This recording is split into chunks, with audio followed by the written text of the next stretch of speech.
Bonjour mes petites filambules, aujourd'hui nous allons parler du sujet qui est resté en fil rouge de toute l'année 2025, le sommeil.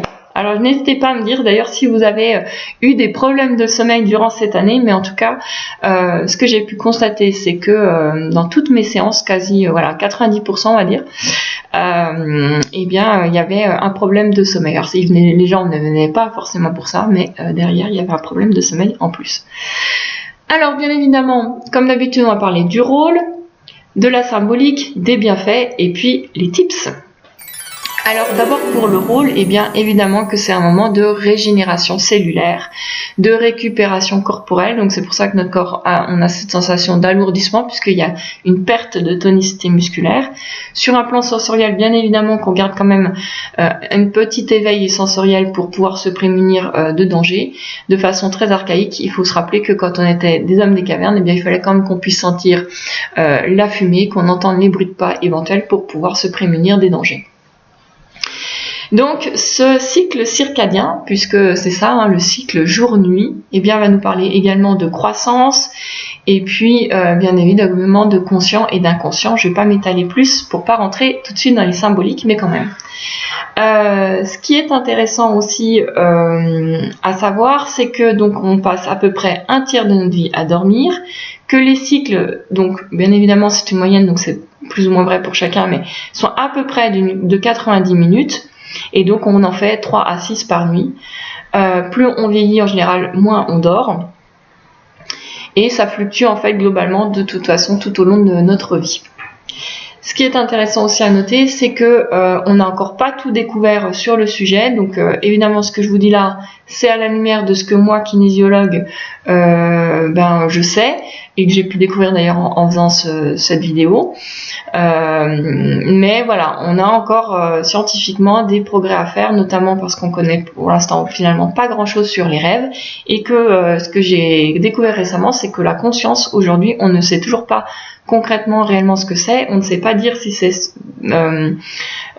fabriqué entre guillemets par le cerveau ou si c'est quelque chose qui est extérieur à nous. Donc il y a vraiment quelque chose autour de la conscience qui fait un peu débat d'ailleurs apparemment sur le plan scientifique.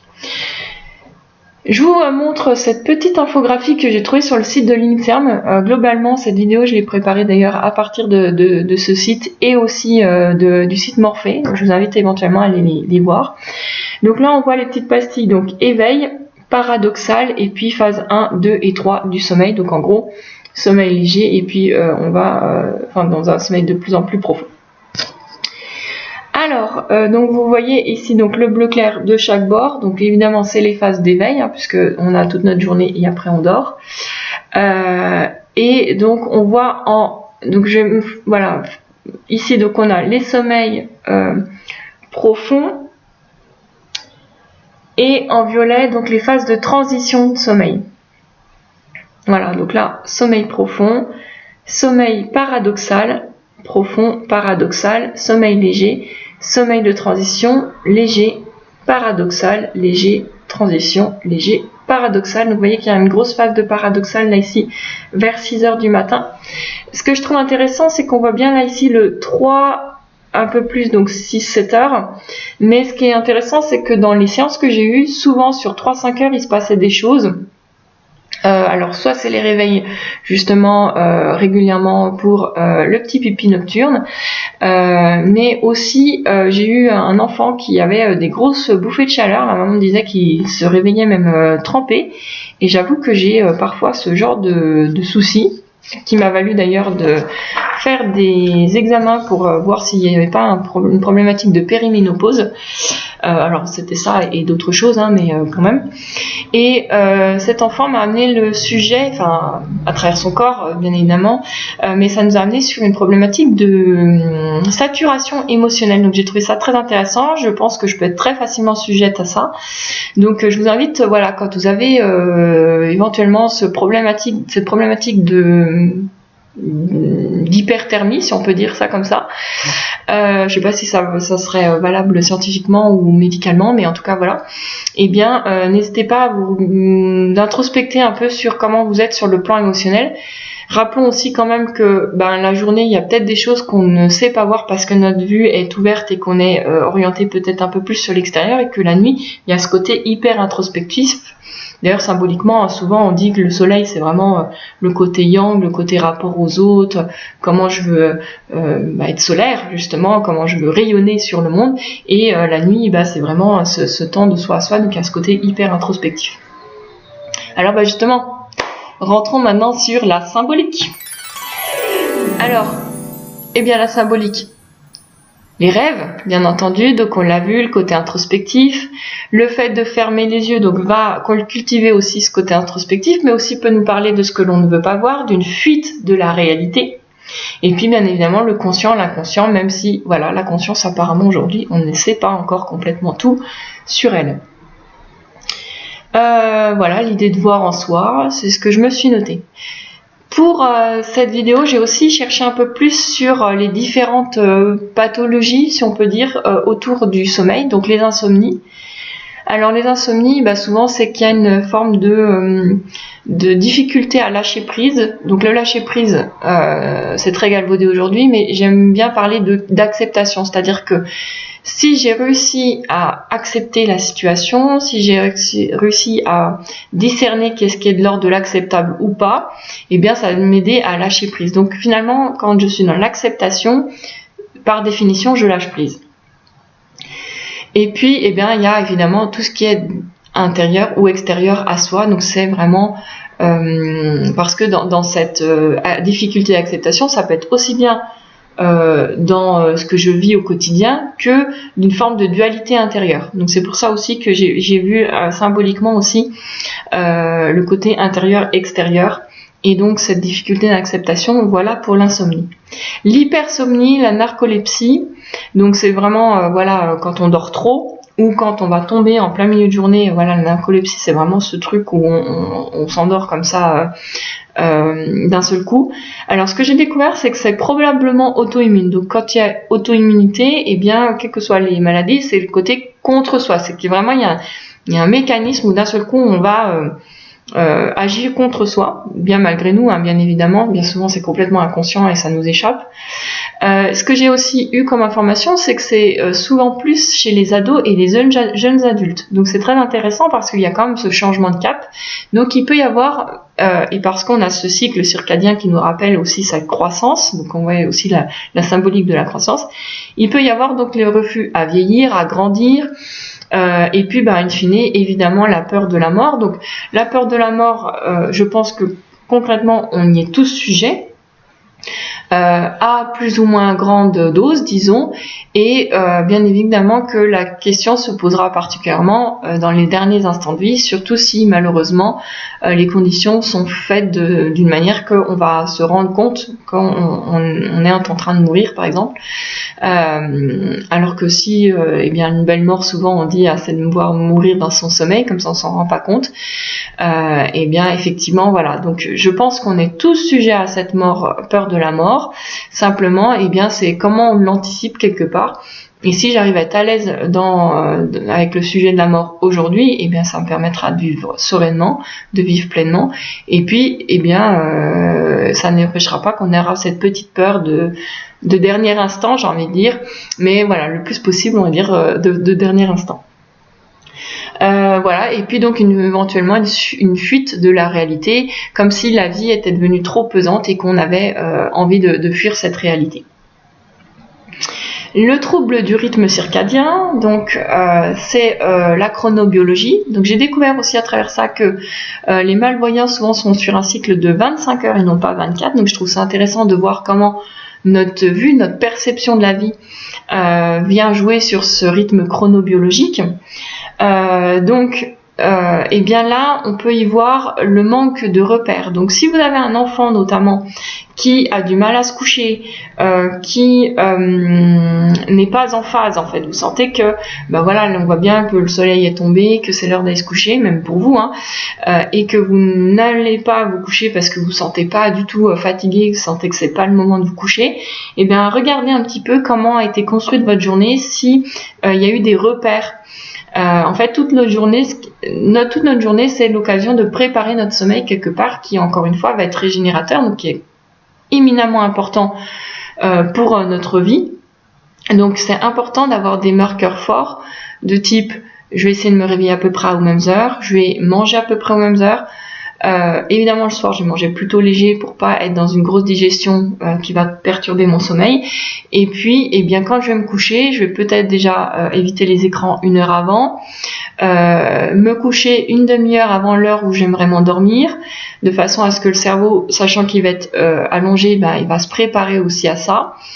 Et petit à petit, je vais avoir peut-être des activités aussi qui sont plus douces, qui vont me permettre de me libérer de ma journée, peut-être mettre toutes mes impressions de ma journée, un peu votre journal intime par exemple, ou au contraire je vais cultiver uniquement les choses positives de ma journée. Comme le cerveau de toute façon va traiter ça la nuit, et ça vous permet d'avoir un peu prémâché le travail, donc ça peut être intéressant aussi. Ça laissera peut-être plus de place aux rêves, donc ça peut être intéressant. Et puis la lecture, souvent on le sait, en tout cas aujourd'hui avec les électroencéphalogrammes, on a remarqué que ça activait de nombreuses zones du cerveau, donc ça a de nombreux bienfaits. Donc la lecture reste comme une activité qui est très très riche et très intéressante, donc n'hésitez pas aussi à lire un petit peu avant de vous coucher, quitte à vous endormir avec le livre dans les bras, c'est pas grave, mais voilà. Juste pour revenir quand même sur ce côté allongé avant de s'endormir, c'est important, malgré le fait que il y a quelques siècles de ça, on avait très peur donc de la mort, et on avait peur du coup qu'en se couchant on ne se relève pas. Donc il y avait des gens qui toute une époque à vrai dire où on restait assis. Donc voilà, donc il y a aussi eu des choses dans l'histoire qu'on a tous connues d'une certaine manière. Je rappelle quand même qu'on a les 7 dernières générations dans notre ADN, donc bon c'est pas aussi loin mais quand même.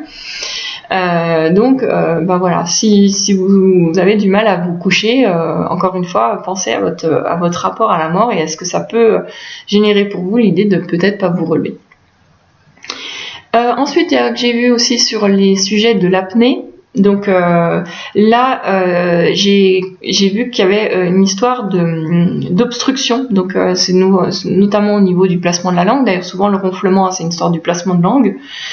Donc il peut y avoir pour moi, dans ce que j'ai pu en lire et tout, les liens que j'ai pu faire, c'est éventuellement des réflexes archaïques. Vous savez que c'est une de mes spécialités, donc c'est des mouvements automatisés. Donc il peut y avoir toute la sphère dans les réflexes archaïques, il y a beaucoup la sphère ORL, donc la mâchoire, la langue, la zone du cou on va dire, avec pharynx, larynx, etc. Donc tout ça peut jouer en fait sur notre apnée. J'ai pensé particulièrement réflexe nauséeux, orientation de la langue, vélo palatin. Donc, si vous voulez faire un petit exercice, vous pouvez placer la langue sur le palais mou à l'arrière, voir un peu comment vous vous sentez. Quand vous reculez la langue à l'arrière aussi, voyez un petit peu le fait que ça obstrue le passage, voyez un peu comment vous vous sentez par rapport à ça. Et puis le vélo palatin, c'est la langue donc sur le palais mou, et l'orientation de la langue, voilà, c'est la langue sur les molaires. Vous mettez la langue sur le côté comme ça. Vous voyez un petit peu à chaque fois comment vous sentez. Vous pouvez même le faire éventuellement pour accentuer l'effet. Mettez-vous debout, fermez les yeux et faites ça. Donc langue sur le palais mou, sur un côté et l'autre des prémolaires, et puis reculer à l'arrière. Vous voyez à chaque fois si vous sentez que ça vous déséquilibre ou pas. Voilà, tout ça peut être des réflexes archaïques qui sont dysfonctionnels, on va dire, soit ils fonctionnent trop, pas assez, ou mal. Donc ça peut être intéressant si vous avez des problèmes d'apnée de sommeil ou de ronflement ou de ce genre de choses, ça peut être intéressant. Et puis il y a les parasomnies, donc il y a le somnambulisme, le bruxisme, donc c'est les grincements de dents, je me les suis notées, la somniloquie, donc c'est quand on parle la nuit, les terreurs nocturnes, l'énurésie, donc c'est les pipis au lit. La sexomnie, donc là c'est un peu plus érotique, et la cataténie, alors ça je sais plus, je me suis notée, je crois que c'était un peu comme si on se sentait paralysé. Voilà, et il y a donc tous les troubles du comportement en sommeil paradoxal, donc les TCSP, que je ne connaissais pas pour le coup. Voilà, donc pour tout cela, apparemment il peut y avoir une cause génétique, donc ça peut être intéressant de s'intéresser aux histoires de famille. Là aussi vous savez que c'est une de mes spécialités. Et puis parfois donc j'ai vu aussi donc parfois la résurgence d'une sorte de mémoire cellulaire, tout comme pour l'apnée. Pour moi, donc je vais parler des réflexes, mais il peut y avoir aussi dans notre vie intra-utérine, par exemple, si on a le cordon ombilical autour du cou, ce genre de choses, la façon dont on est né, dans les circonstances de l'accouchement, etc. Il peut y avoir aussi des choses qui pourraient peut-être être intéressantes à exploiter. Voilà pour ce grand tour sur les symboliques. Donc on va garder conscient, inconscient, croissance, et puis jour, nuit, soleil, lune, introspection, et puis les rêves, évidemment. C'est parti donc maintenant pour les bienfaits. Eh bien, les bienfaits, voilà, donc on a parlé de la croissance, du cycle jour-nuit, donc c'est géré juste derrière cette glabelle là, enfin un peu plus au fond, mais quand même. Par la glande pinéale notamment, avec tout un cocktail hormonal. Donc vous connaissez souvent la mélatonine, la sérotonine. Et bien voilà, la sérotonine c'est notre starter, donc celle qui nous fait démarrer le matin, et la mélatonine qui la succède, nous prépare elle au sommeil. Donc elles peuvent être très très gênées. Cette production, cette glande pinéale plutôt, elle peut être très très gênée par tout ce qui va être de l'ordre des lumières blanches. Donc si vous avez changé vos ampoules, regardez au niveau des lumens. Plus c'est froid et puis plus ça va activer le cycle d'éveil. Au contraire, les lumières chaudes qui vont plutôt nous préparer au sommeil, ou en tout cas avoir moins d'incidence. Il va y avoir aussi évidemment tout ce qui est de l'ordre des écrans, des téléphones, etc. Donc il y a maintenant, vous avez souvent dans les paramètres protection des yeux, mode lecture ou ce genre de choses, donc n'hésitez pas à activer ça. Ça soutiendra quand même toujours un petit peu. Donc on en a déjà parlé aussi tout à l'heure dans les rôles, donc la régénération, la récupération. Donc j'ai parlé déjà des hormones, mais aussi des protéines. Ça va jouer bien évidemment sur notre qualité d'apprentissage, notre capacité d'apprentissage, notre mémoire, évidemment de la même manière, donc la croissance, je l'ai déjà dit. Et puis derrière ça, évidemment, quand on dort moins bien, vous l'avez déjà remarqué, notre humeur et notre capacité à gérer nos émotions et à gérer nos relations, évidemment, va être un petit peu affectée par ça.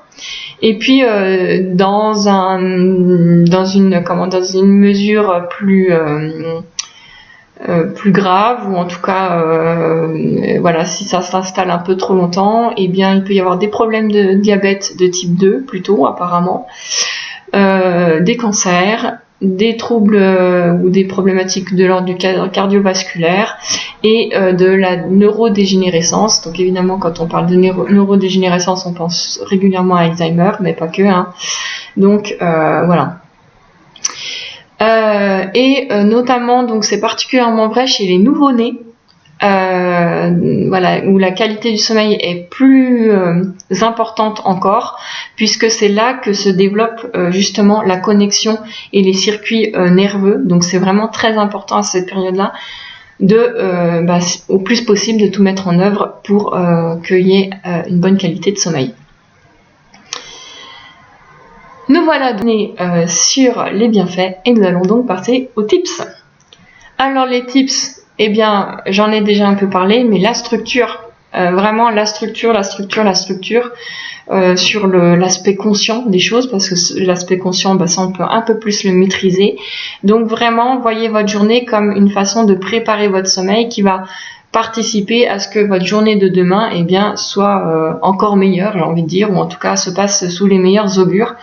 Donc voilà, je sais bien que si on fait les posts, ce n'est pas évident, mais regardez, prenez le temps de poser ça sur une frise ou quelque chose comme ça, voir un petit peu et regardez vous pouvez pas trouver une heure qui pourrait à peu près correspondre qui peuvent être assez confortables pour vous pour tous les posts, vous dire du coup je vais peut-être plutôt manger là, de façon à ce que je puisse avoir ces heures régulières pour manger. Alors, on n'est pas à la minute près, hein, mais voilà, essayer de trouver comme ça une espèce d'harmonie qui va voilà, participer à cela. En tout cas, personnellement, et j'ai eu la chance que pour le coup ma mère avait eu cette logique là pour qu'on puisse passer des repas ensemble par rapport au 3-8 de mon père. Effectivement j'ai jamais tellement eu trop de problèmes de sommeil.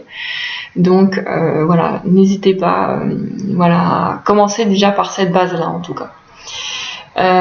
Donc repas réguliers, les soirs, donc on évite les aliments qui sont trop lourds à digérer parce que ça va évidemment jouer sur notre qualité de sommeil. Donc l'arrêt des écrans plutôt 1 heure avant si possible. Le petit rituel de coucher en se disant bah voilà, j'aimerais pouvoir dormir parce qu'il me faut mes 8 heures de sommeil par exemple, donc je vais essayer de m'endormir à 22h30 mettons, donc je vais me coucher vers 22h, comme ça et cette demi-heure là je vais en profiter pour faire du journaling comme on dit, donc c'est le journal intime ou mettre les bonnes choses de notre journée, enfin voilà, ça prémâche le travail du cerveau. Et puis voilà, donc des petites activités, la lecture évidemment c'est encore ce qu'il y a de plus riche, le dessin, n'hésitez pas, enfin voilà, trouvez votre petit truc qui vous permette d'être vraiment sur ce temps calme. On en parle souvent pour les enfants, et bien voilà, pour les parents, voyez ça aussi comme un moment privilégié avec vos enfants.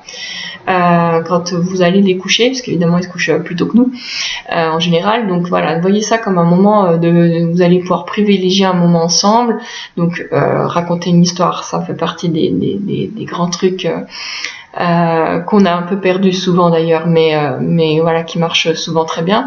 Un câlin aussi, hein, tout simplement, un petit massage, voilà, vraiment un moment qui apaise et qui permet, voilà. Et puis au lever, pour ceux qui aimeraient justement avoir un peu plus d'intuition dans leur vie, avoir un peu plus de créativité, n'hésitez pas à marquer votre première pensée, votre premier truc qui vous vient à l'esprit, vos rêves. Voilà, on ne compte plus le nombre d'écrivains, d'artistes qui fonctionnent comme ça, et on sait que c'est extrêmement bénéfique. Même pour vous, dans votre capacité d'adaptation au quotidien, je pense que ça peut être très bénéfique. Donc voilà aussi comme deuxième petit tips que je peux vous conseiller. Personnellement, c'est très souvent que je me réveille avec une musique dans la tête.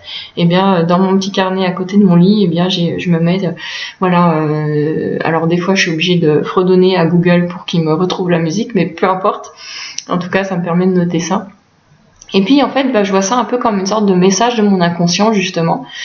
Voilà, on sait très bien que symboliquement, il y a beaucoup de choses à exploiter souvent dans nos rêves. Donc si vous voyez que vous faites pendant plusieurs jours de suite ou régulièrement, il y a un rêve qui revient ou un élément de rêve qui revient, n'hésitez pas à vous questionner là-dessus.